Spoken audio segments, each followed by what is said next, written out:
महायुतीनं 45+ जागा जिंकल्यास ठाकरेंनी राजकारण सोडावं। मवियानं 18 जागा आल्यास राजकारण सोडेन। आशिष शेलार यांनी लावली आहे उद्धव ठाकरेंची पैज।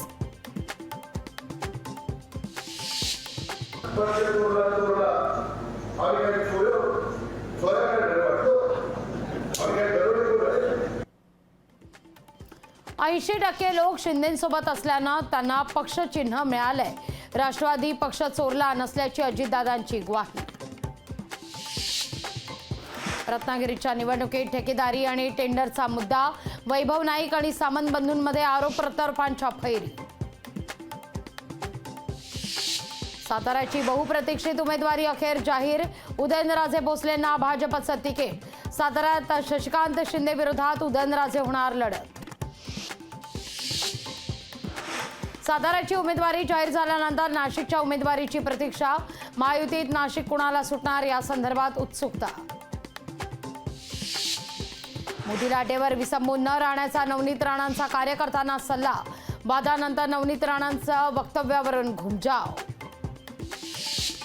सांगलीवरून उद्धव ठाकरे आणि काँग्रेसमध्ये 36चा आकडा, बंडखोरांना आवडण्याचा उद्धव ठाकरेंचा काँग्रेसला सल्ला। सुनेत्रा पवार यांचा अर्ज माघारी घेऊन अजितदादा स्वतःची उमेदवारी कायम ठेवणार नाही ना, डमी उमेदवारी अर्जावर रोहित पवारांचा संशय। छत्तीसगडच्या कांकेर भागात नक्षलांशी मोठी चकमकीत 18 नक्षलवाद्यांना कंठस्नान।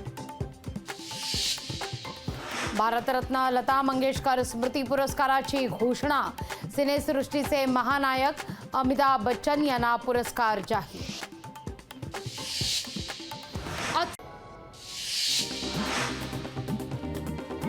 यूपीएससी परीक्षेचा अंतिम निकाल जाहीर, आदित्य श्रीवास्तवनं पटकावला पहिला क्रमांक। अमरावतीत आनंदराज आंबेडकरांच्या प्रचारार्थ जाहीर सभा, 19 एप्रिलला प्रकाश आंबेडकरांची सभा। बारामती लोकसभेकरता सुनंदा पवार यांनी घेतला उमेदवारी अर्ज, अजितदादांपाठोपाठ सुनंदा पवार यांनी घेतला उमेदवारी अर्ज। काँग्रेसची सत्ता आल्यास जेलभरोची सुरुवात चंद्रपूरहून करणार, विजय वडेट्टीवारांचा इशारा। तर जेलमध्ये टाकायला पुरावे लागतात, हवा करून चालत नाही, मुनगंटीवारांचा पलटवार। भाजपला 400 पार फक्त संविधान बदलण्याकरता करायचे आहेत, त्यामुळे संविधान बदलणं देशाकरता धोक्याची घटना, आदित्य ठाकरेंचा भाजपला टोला। महायुतीचा कोणताही उमेदवार असो निवडून येणारच, अजय बोरस्ते यांनी व्यक्त केलाय विश्वास। मोदींना तिसऱ्यांदा प्रधानमंत्री बनवायचंय, रणजित नाईक निंबाळकर राम सातपुतेंना प्रचंड मतांना निवडून द्या, देवेंद्र फडणवीसांचं जनतेला आवाहन। महायुतीत पालघर लोकसभा जागेचा तिढा कायम, भाजपचे दिनेश शर्मा रवींद्र चव्हाण पालघरचा दौरा करणार।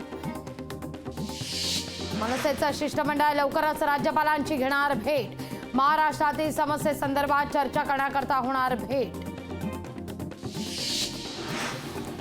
शिवसेना आमदार कैलास पाटील यांना उष्माघाताचा फटका, ओमराजे निंबाळकर यांच्या रॅली दरम्यान कैलास पाटील यांना आली आहे भोवळ। कांदा प्रश्नावर आवाज न उठवणाऱ्या लोकप्रतिनिधींनी मत मागायला येऊ नये, मालेगाव मधल्या मायवाडी ग्रामस्थांनी लावलेत फलक।